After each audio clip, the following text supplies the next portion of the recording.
नमस्कार, आप देख रहे हैं न्यूज 18। मैं हूं आपके साथ मेनका चौधरी। बड़ी खबर दिल्ली से, जहां पर आज से कर्फ्यू लगा दिया गया। दिल्ली में एक हफ्ते का कर्फ्यू, 26 अप्रैल तक कर्फ्यू यहां संभव है। आज हो सकता है ऐलान।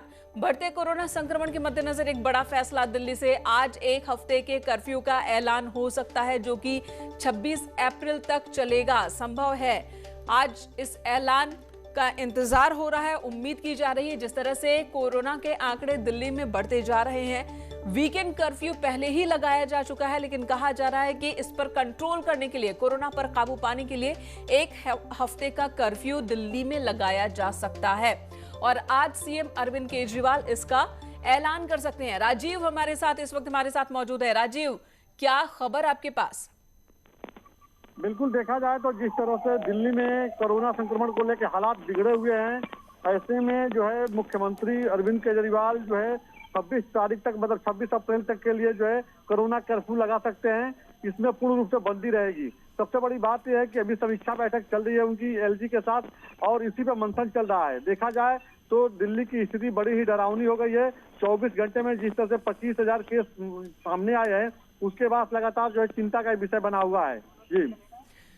जी, और कब तक ये ऐलान हो सकता है?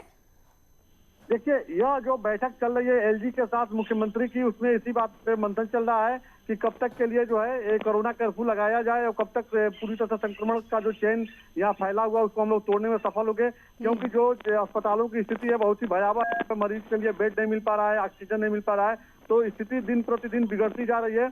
इन्हीं बातों पे मंथन चल रहा है। बैठक के बाद अब राजीव, सवाल ये कि ठीक है, अभी ऐलान का तो इंतजार चल रहा है, क्योंकि सीएम और एलजी की अभी मीटिंग ही चल रही है, उसके बाद फैसला और उसके बाद ऐलान। लेकिन इसका स्वरूप क्या हो सकता है? अगर कर्फ्यू इंप्लीमेंट किया जाता है एक हफ्ते का, तो स्वरूप किस तरह का होगा? क्या जो फैक्ट्रीज हैं वो भी बंद होंगी, दफ्तर सारे बंद होंगे? किस तरह का होगा ये? बिल्कुल, देखा जाए तो जिस तरह से इस बार साफ हो गया कि लॉकडाउन, जो पूर्ण रूप से लॉकडाउन लगा था पिछली बार, उस तरह की स्थिति नहीं रहेगी। लेकिन कोरोना कर्फ्यू को देखते हुए, कोरोना कर्फ्यू लगा के जो स्थिति बनी हुई है दिल्ली की, खास करके अगर बात की जाए तो यहाँ पे स्थिति लॉकडाउन के समान लगाई जा सकती है। क्योंकि जिस तरह से जो पड़ोसी राज्य है, खास करके हरियाणा की बात कीजिए, उत्तर प्रदेश की बात कीजिए, यहाँ से लोगों का जो आवागमन है और लोग लगातार जो संक्रमित हो रहे हैं, तो इसको देखते हुए जो है पूर्ण रूप से बंदी रहेगी।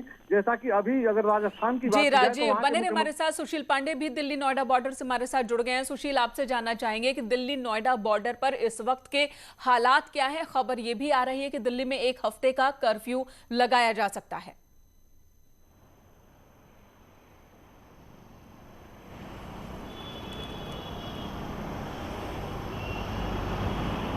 आवाज पहुंच रही सुशील आप तक? अरे भाई साहब, आप एंकर हमसे सवाल कर रही है या? सुशील, आपकी आवाज शायद कुछ तकनीकी खामी।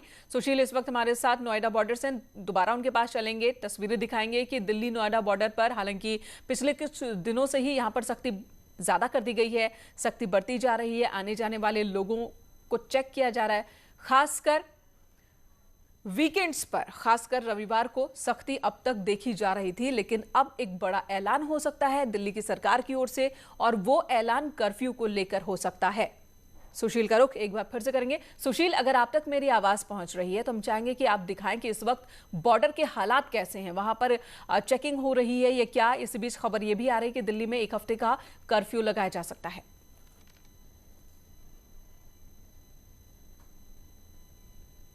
जिस तरह की बात अभी हो भी रही थी कि लगातार जो कोरोना का संक्रमण है वो तेजी से फैल रहा है। देखिए, मैं बॉर्डर आपको दिखाऊं।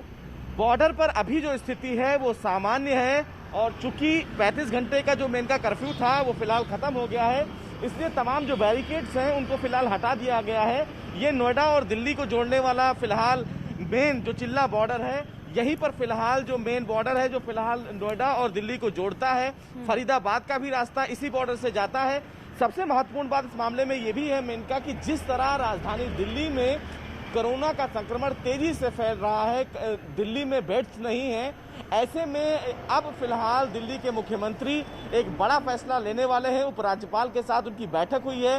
बैठक के बाद जो हमें जानकारी मिली है मेनका, वो ये है कि आज रात 10 बजे से लेकर अगले सोमवार तक फिलहाल ये वीकेंड कर्फ्यू को और इनलार्ज करेगा और बढ़ाया जाएगा। काफी सख्ती से पालन किया जाएगा, क्योंकि दिल्ली सरकार ये बेहतर समझ रही है कि बिना कर्फ्यू के इस प्रकार के संक्रमण को नहीं रोका जा सकता और है। वो भी तब क्योंकि सुशील जब हम देख रहे हैं कि जैसे ही वीकेंड कर्फ्यू खत्म होता है, लोगों की भीड़ बाजारों में और ज्यादा नजर आती है। तो ऐसे में एक लंबे कर्फ्यू की दरकार महसूस हो रही थी और लगता है कि कुछ ऐसा ही फैसला दिल्ली सरकार की ओर से लिया जाएगा।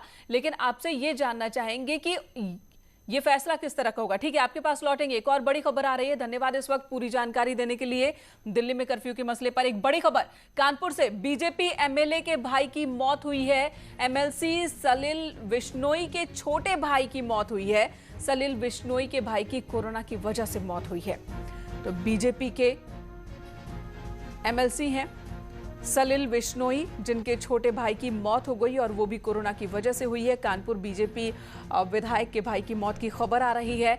इस बार देख रहे हैं हम सेकेंड वेव की अगर हम बात करें, कोई भी कोरोना से अछूता नहीं है। वीआईपी वीवीआईपी भी इसकी जद में आ रहे हैं और बड़ी संख्या में आ रहे हैं, जिनके आसपास साफ सफाई का खास ख्याल रखने के लिए खास लोग होते हैं, फिर भी ये कोरोना की चपेट में आ रहे हैं। ऐसे में समझा जा सकता है, अंदाजा लगाया जा सकता है कि इस बार जो सेकेंड वेव है वो कितनी ज्यादा खतरनाक है। बीजेपी विधायक सलिल बिश्नोई के छोटे भाई की मौत की खबर आ रही है और बताया ये जा रहा है कि कोरोना की वजह से ही उनकी जान गई है। अमित गंजू हमारे साथ हैं। अमित, क्या अपडेट आपके पास, क्या है पूरी जानकारी? देखिए, मैं आपको बताना चाहूंगा कि कोरोना ने अपने पैर पूरी तरीके से शहर में पसार लिए। हालांकि पूरा कानपुर इससे अछूता नहीं है, मगर जिस प्रकार से बढ़ते केस कहीं ना कहीं अब लोगों को डराने लगे। लोग जहां एक और एहतियात नहीं बरत रहे, जिसका परिणाम यह है कि 24 घंटे में 14 नहीं, अब 16 मौतें हो चुकी हैं। 2 मौतें और हो चुकी हैं अगर हम बात करें भारतीय जनता पार्टी के कद्दावर नेता प्रदेश के और वर्तमान में एमएलसी और 3 बार के एमएलए रहे, उनके भाई युवा उद्यमी भी हैं। उनकी कोरोना से इलाज के दौरान उनकी भी मौत हुई है।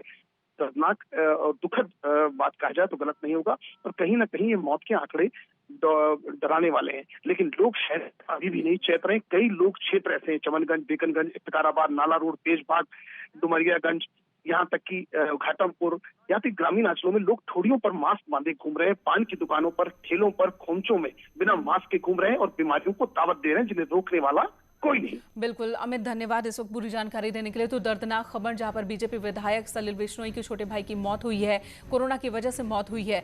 बचाने की तमाम कोशिशें नाकाफी साबित हुई है और इस बार जानकार भी यही कह रहे हैं कि इस बार जो कोरोना का वेरिएंट है वो बहुत ज्यादा खतरनाक है। बहुत मामलों में तो बचने संभलने तक का मौका कोरोना दे नहीं रहा। ऐसे में जरूरी है कि हम सतर्क रहें, संभल कर रहें और लगातार जो मामले बढ़ते जा रहे हैं चिंता का विषय बने हुए हैं।